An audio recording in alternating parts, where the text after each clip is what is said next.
Buenas noches, bienvenidos a Las Cosas Como Son. Mi nombre es Mabel Huertas y los voy a acompañar en la siguiente hora. Un día agitado, por cierto, casi todo se ha concentrado, toda la actividad se ha concentrado en el Legislativo, donde se inició a partir de las 4 de la tarde la interpelación al primer ministro Aníbal Torres. Ya discutiremos y ya debatiremos sobre ello más adelante porque hay mucho de qué hablar al respecto y de cómo los detalles pueden impactar en una realidad nacional, en la política y en la sociedad.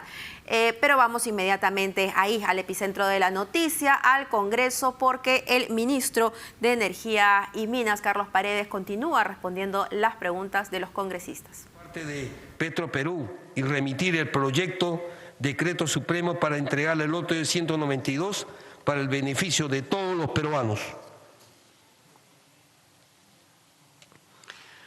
¿Por qué no sesiona el directorio de Petroperú y no se convoca a Junta de Accionistas de Petroperú y se reconoce la designación de Luis Lacaro?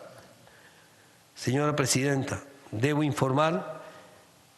Se viene tramitando la designación del nuevo presidente del directorio de Perú Petro.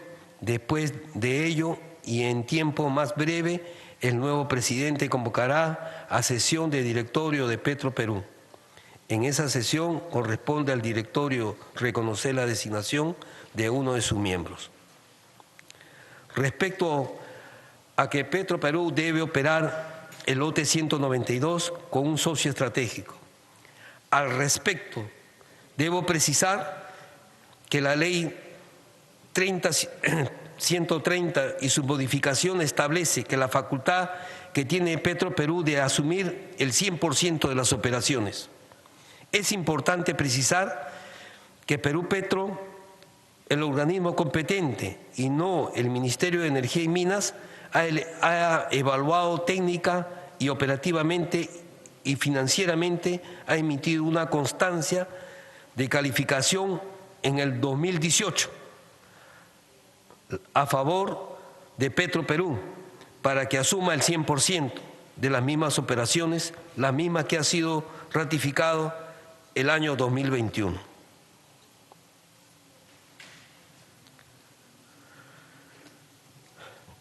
Congresista Ceballos, al respecto a que el plazo está vencido para la presentación de la Política Nacional de la Pequeña Minería y Minería Artesanal, debo manifestarle que el grupo de trabajo multisectorial encargado de elaborar la Política Nacional Multisectorial de la Pequeña Minería y Minería Artesanal tiene vigencia hasta el 30 de junio del 2022. Actualmente nos encontramos con el tercer entregable válido por el Centro Nacional de Planeamiento Estratégico, CEPLAN. En ese sentido, venimos coordinando el cuarto y último entregable con dicha entidad para su posterior aprobación. Sobre el conflicto de la comunidad de Fuerabambas y la empresa minera de La Bamba, bueno, ya lo he mencionado, pero lo vuelvo a repetir, debo informar al Congreso que inició el conflicto, desde inicio del conflicto de Estado en el distrito de Chalhuahuacho 4 veces, logra instalar 2 mesas de diálogo y soluciones en las comunidades de Chila y Chuaquere. Nuestra gestión apuesta por el diálogo y soluciones sostenibles en el tiempo. Estaremos presentes para continuar atendiendo la agenda de las comunidades en torno al proyecto de Las Bambas, el cual este gobierno recién empezó a pagar el canon minero.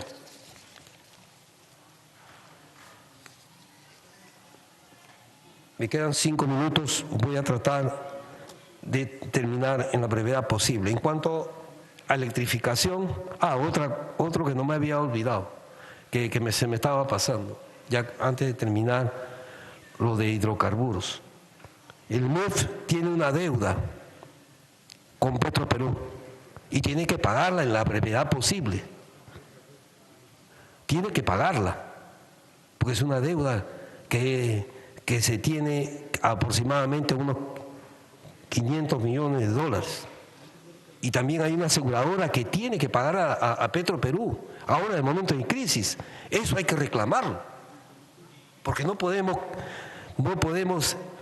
dejar que un pánico financiero quiebre a Petroperú. Eso jamás el pueblo peruano nos va a perdonar. Y esta tarea es para el Ejecutivo y para el Legislativo, porque somos peruanos 100%.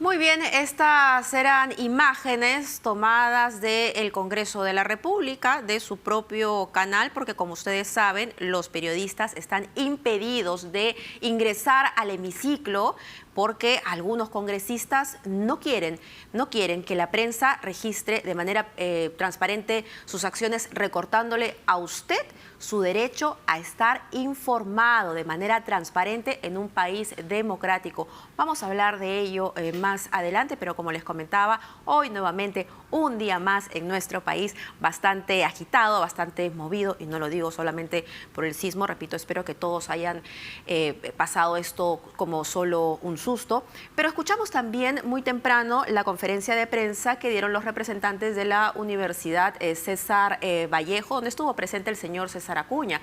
Ahí el vicerrector de la universidad concluyó que la comisión que había analizado la tesis del presidente Castillo y su esposa sí tiene un aporte de originalidad, a pesar de que tiene un 43% de similitudes, según Turnitin. Y bueno, ellos han dicho que no es exacto entonces las copias, a pesar de que los que hemos visto este reportaje emitido por Panorama, podemos ver que son párrafos enteros, copiados y pegados. Bueno, y de alguna manera se cumple lo que dijo el visionario ministro de Cultura, el señor Alejandro Salas, cuando le preguntaron si es que pensaba que la universidad iba a denunciar plagio en esta tesis.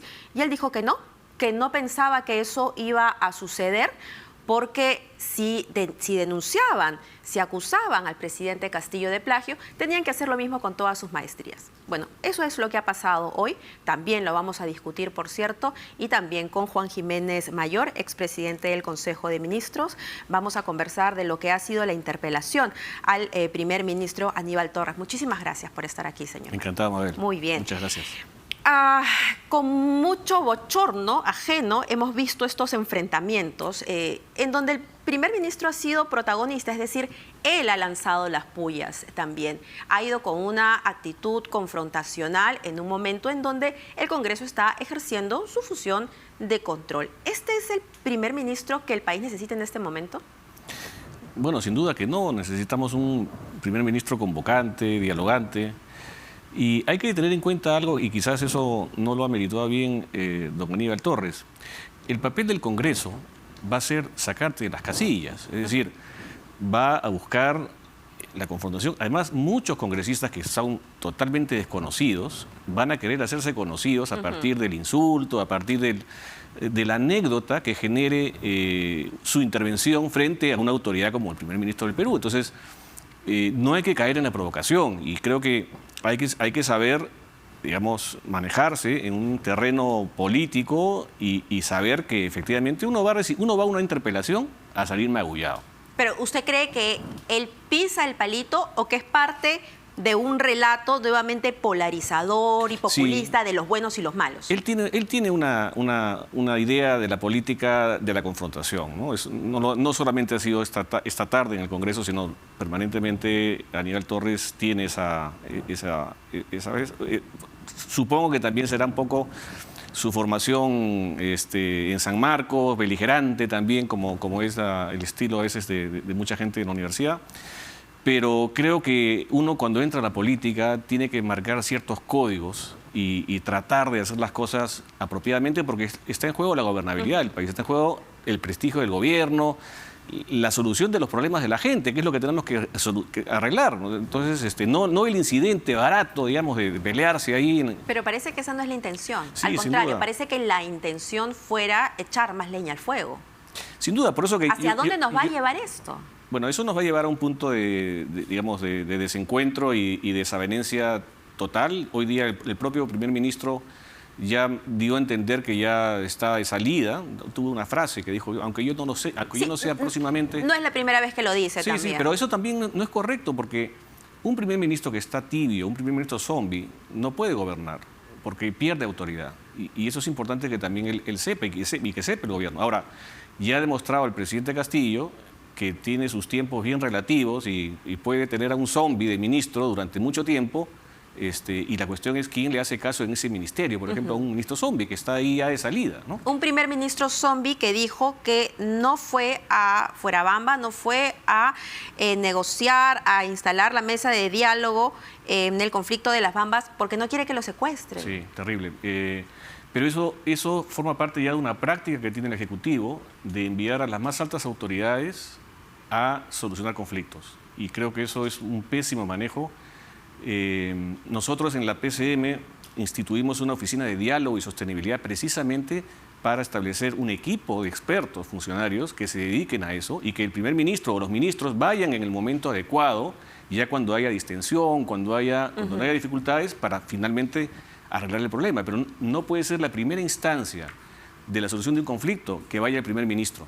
Eso le hace mucho daño a la figura del primer ministro. Pero estas declaraciones pueden terminar siendo ofensivas para los comuneros. Sin duda. Los comuneros deben estar en este momento en asamblea, viendo qué van a hacer, porque prácticamente les está diciendo que están cometiendo un delito, ¿no?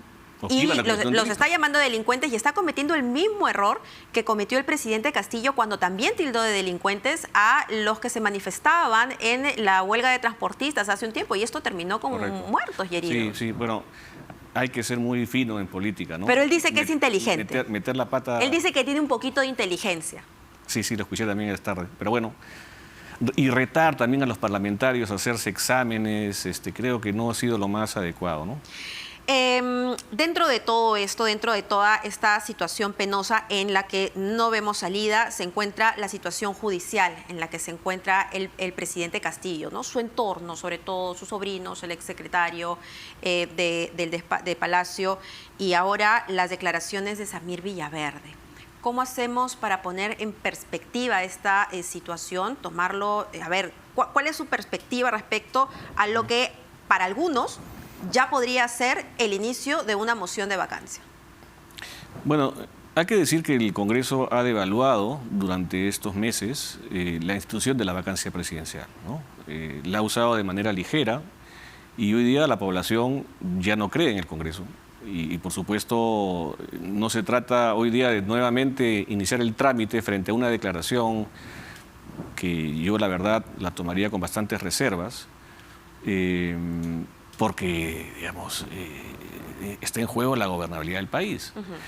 El presidente Castillo está cometiendo muchos errores, no está gobernando apropiadamente el país, tiene un entorno bastante complicado de gente que no, digamos, tiene una idea clara de lo que es el Estado, no tiene una idea clara de la probidad, del interés general, de cómo conducirse en el Estado. ¿Es un asunto ético o de desconocimiento de manejo del Estado? Yo creo que hay muchos factores, pero por ejemplo hoy día ver a un personaje de la farándula en Palacio de Gobierno devalúa la institución presidencial. El Perú, o sea, el presidente tiene que guardar la compostura, tiene que ser una persona que dé el ejemplo, tiene que hacer pedagogía. Estamos hablando de Andrés Hurtado, que lleva todo un show con unos con niños, entiendo que son niños que están enfermos de cáncer, pero bueno, y lo hace en Palacio de Gobierno al lado del presidente de la República. Sí, como si el presidente fuera un invitado, ¿no? Definitivamente no ha entendido el señor Castillo de qué se trata esto de gobernar una nación, de qué se trata de gobernar el país. El Perú es un país muy complejo. El alto gobierno del Perú tiene una serie de elementos que tienen que funcionar adecuadamente, y si no hay liderazgo y si no hay conocimiento mínimo de lo que hay que hacer, y si no lo tienes, consíguelo. Hay gente preparada en el Perú que puede ayudar a eso, pero tampoco lo ha hecho. Pues lo que a donde nos está conduciendo es el desastre, ¿no? A una situación límite en donde, digamos, las inversiones se van a ver afectadas, la conflictividad social va a crecer, el desempleo se va a incrementar, la salud pública. Fíjate, gestión pública, no tenemos en este momento un plan estratégico de desarrollo del país. El famoso Plan Bicentenario, que se creó hace 10 años, ha concluido el 2021. No tenemos un plan. El plan que se iba a hacer era el 2050. Todavía estamos discutiéndolo. No hay política de modernización, que también venció el 2021.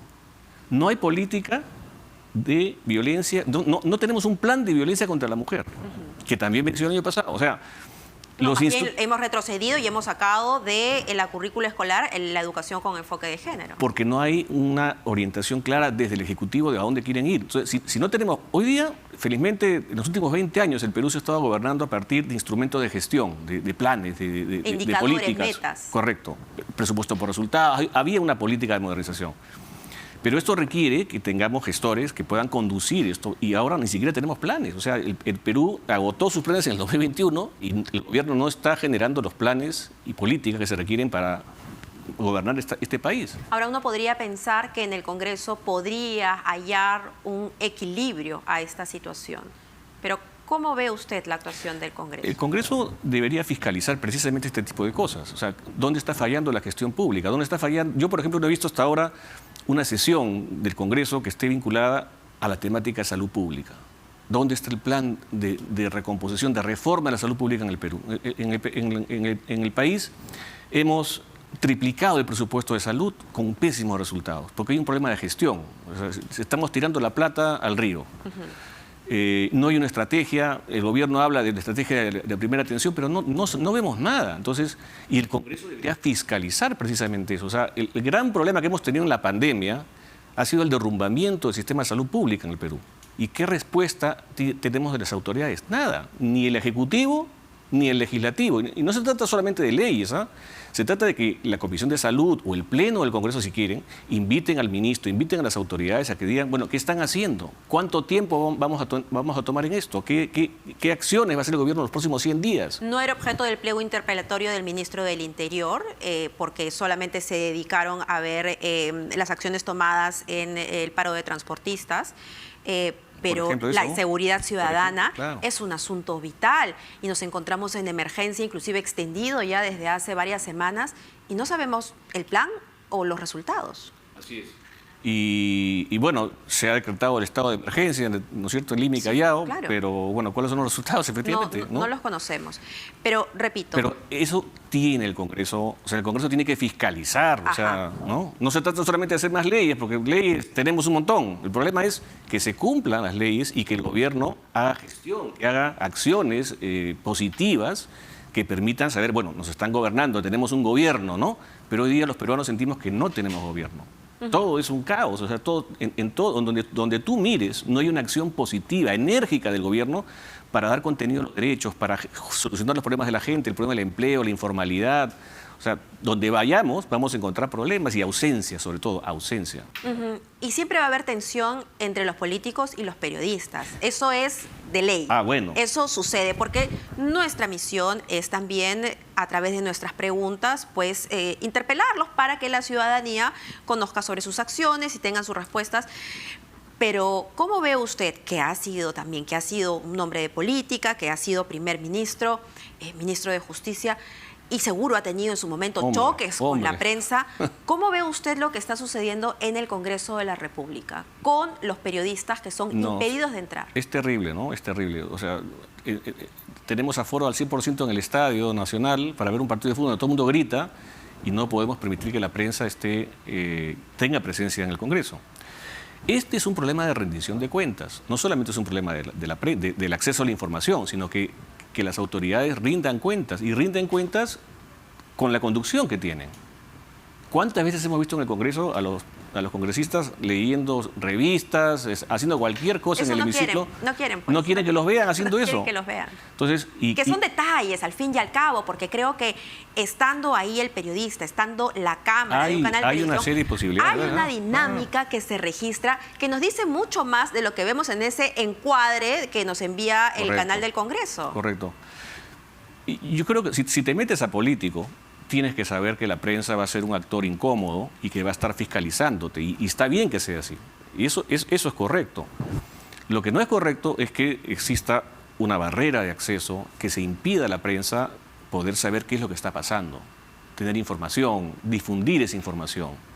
Y hoy día creo que la presidenta del Congreso, además de esta política de cierrapuertas a la prensa, ha tenido una actuación muy desafortunada, enfrentándose a la prensa del propio Instituto de Prensa y Sociedad, y creo que eso definitivamente no abona a su conducción en el Parlamento y, por supuesto, no abona a la idea que tenemos todos de democracia, rendición de cuentas, ¿no? Entonces, el Parlamento es parte del problema, el Congreso es parte del problema que tenemos hoy día en el Perú, no solamente es el Ejecutivo, ¿no? Y la conducción del Congreso tiene que mejorarse, esto definitivamente no es un buen ejemplo. Los líderes políticos tienen que hacer pedagogía, tienen que hacer ejercicio de ciudadanía, no pueden comportarse de una manera matonesca, de una manera impropia, porque eso genera un efecto rebote en toda la comunidad. Uno ve a un funcionario amargado, un funcionario disgustado,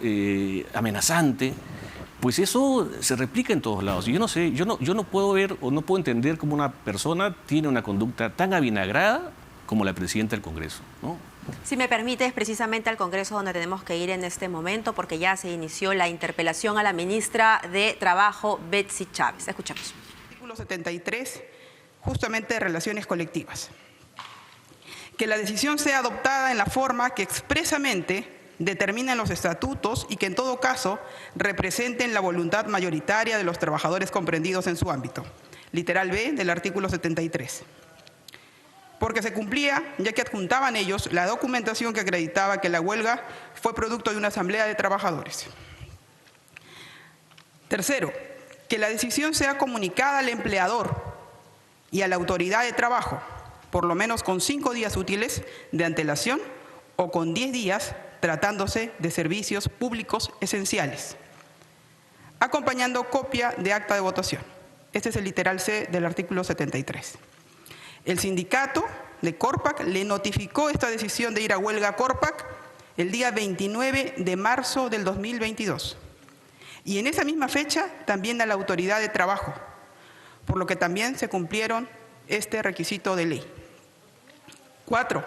Que la comunicación adjunte la nómina de los trabajadores que deben seguir laborando, tratándose de servicios esenciales. Se verificó que los trabajadores sí cumplieron con establecer su nómina de trabajadores que cubrirían los servicios mínimos esenciales. Y quinto, que se adjunte una declaración jurada de la Junta Directiva del Sindicato, dando fe que la decisión que se ha adoptado cumpliéndose con los requisitos señalados en el inciso B del artículo 7.3. Los trabajadores adjuntaron una declaración jurada suscrita por sus dirigentes. En el caso concreto, los trabajadores cumplieron con cada uno de los requisitos establecidos en el artículo 73.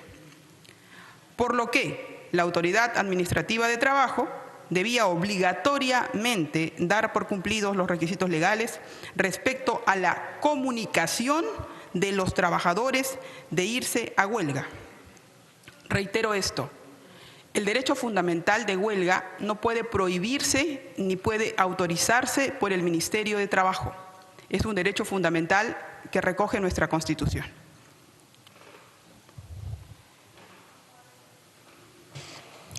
Siguiente pregunta. Pregunta número 2. Para que diga usted, previa a la aprobación de la huelga de controladores aéreos, ¿hubo informes técnicos? ¿Cuáles?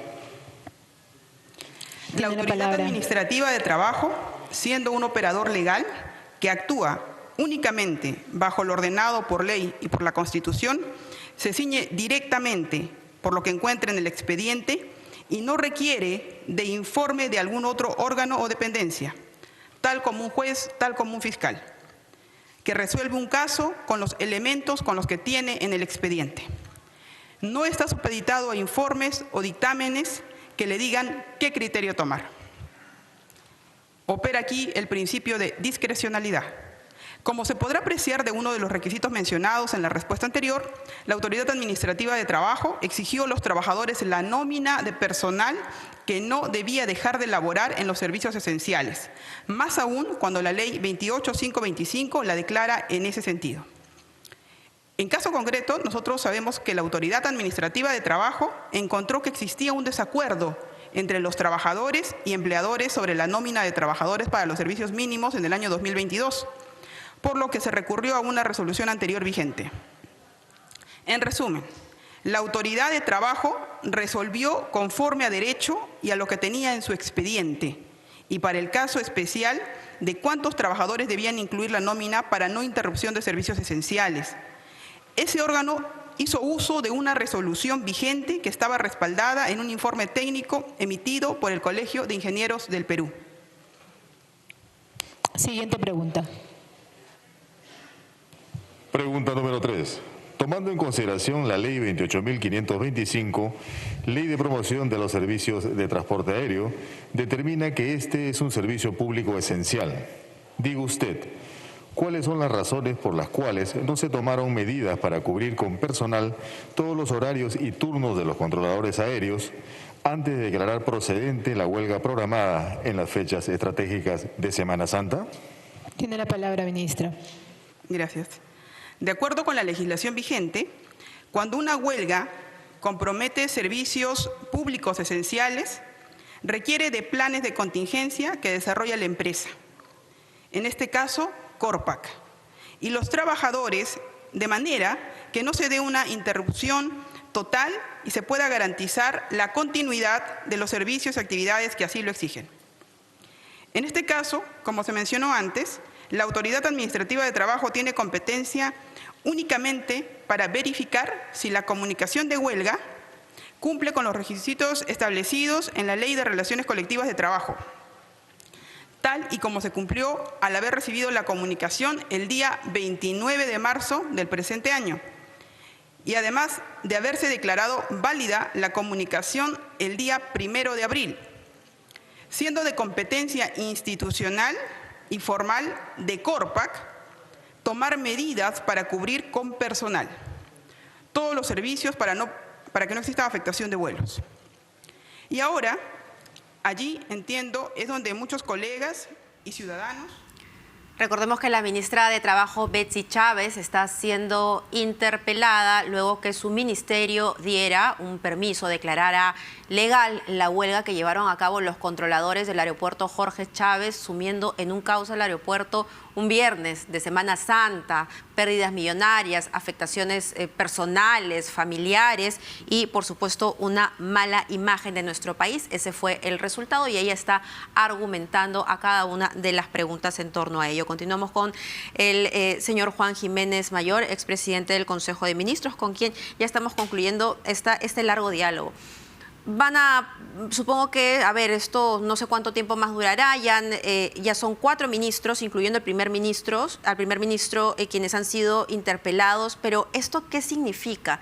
¿Que es el momento para que el presidente Castillo finalmente tome la decisión firme de refrescar el gabinete? ¿Cree usted que esto es lo ideal? No auguramos que eso vaya a suceder necesariamente. No necesariamente, pero ciertamente la interpelación es una suerte de antesala a una posible censura y nadie quiere ser censurado. Y no estamos seguros si el Congreso quiere censurar al primer ministro, sí, bueno, ¿no? por las implicancias. Sí, por las implicancias. Pero, digamos, hay como la sensación, y el gobierno con esta idea siempre de victimizarse, plantea como que hay un uso excesivo de la interpelación en el caso del actual gobierno. Mira, yo tengo cifras. En el gobierno de Toledo se interpeló a 10 ministros. En el gobierno de Alan García se interpeló a 10 también. En el gobierno de Humala, el gobierno en el que yo participé, se interpelaron a 16 ministros. Yo fui uno de los ministros interpelados también. En lo que va de este gobierno son 5, ¿no es cierto? En 8 o 9 meses. Sí.